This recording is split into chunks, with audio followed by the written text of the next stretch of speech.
Hello everyone, welcome back to another vlog. We are here back for vlog number 3 and our second theory throughout this vlog series. So if you're joining us, welcome in. Now let's get into it.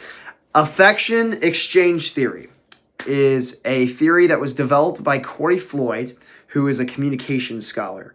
Corey Floyd came to his understanding and looked into affection exchange theory, which is the theory he developed, obviously, when he was thinking about and considering what affection is and how much we as humans need it. He said that we need it almost too much, almost like we need hunger or sleep. It is a physical need. So this line of thinking made Corey Floyd look at this like it's a biological function that humans give and receive affection because they need and their peers need affection. So Corey Floyd outlines the 3 ways that we can give affectionate communication. The first is nonverbal. Touch is a big one in that, how we give affection towards one another, nonverbal signals, facial expressions, all of that. The second is verbal, by telling we love each other, by telling people that they're going to be okay. Words of affection are ways that we verbally give affection. And the last way that people can give affection is by actions, doing things. I think we think of this a lot when we think of what is your love language, and I think a lot of that has to do with really how do you like to receive affection. Physical touch, we talk about, that's a nonverbal form of affection. Words of affirmation, that's a verbal form of affection. And acts of kindness, which is an action-based form of affection. So he lines this out for us very well, but going into what the actual theory is, he believes that affection is not something learned by one another. We don't learn this because of how our parents act. We don't learn this because of how our friends act. This is something that is biologically programmed into us. It is something that is programmed into us where we need this, almost like how we need food, almost like how we need sleep, but it's programmed in us that we need this. It is a mental, physiological thing that humans need. So that's a very important thing to establish. It's a different way of thinking than most people see affection. So Corey Floyd lays out 5 postulates, which are the foundations, the pillars of what his theory actually is. But what they really are is their core beliefs and assumptions that make up what his theory is. And these are all supported by his research, which is why this is even being considered as a theory, because his research has been very prevalent and has had good results of understanding.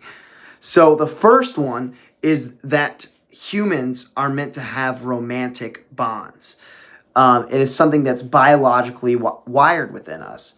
His second is that parents are driven out of a biological desire or need to care for their children.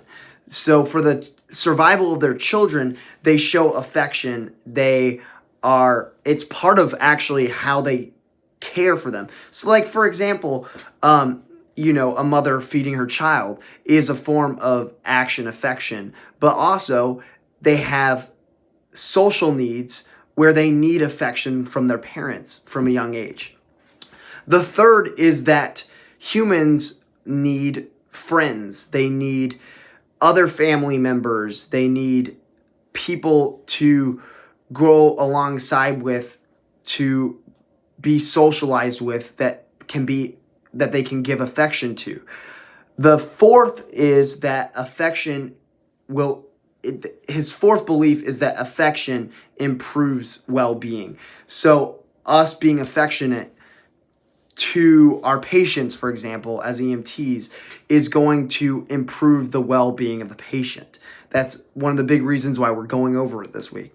His fifth belief is that affection is something that people weigh out the risk and rewards of giving affection. So how does this apply to first responders? Well, there's 5 postulates in this, but the one I really want to narrow in on was the 4th postulate, which speaks about health. It speaks about emotional health, but it really affects all levels of health. It affects very much so mental health, but it will also affect physical health. And us as first responders, and really what I'm majorly looking at as EMTs again this week, is it's important for us to treat our patients in an affectionate manner, a professional manner, but one that is also affectionate. It's important that we, obviously we are giving affection through our care, but at the same time, it's important that we focus on our nonverbal communication and our verbal communication with the patient, and really look at how we are being affectionate to the patient, because this is going to affect their well-being. They're already in, something's physically wrong with them in terms of an EMT, but because of that, they are having a greater need for affection. So this theory is really important that we pay attention to it, and that we see that our patients don't just have a physical need, they have an affectionate need. We all have different needs, but affection is something that we don't think of that has a major impact on our patients. So thank you for tuning in this week, and remember that affection, when it comes to the public, is something that's very important for us to think about, and that we are being first responders in a way that's serving both physical needs but also mental and social needs.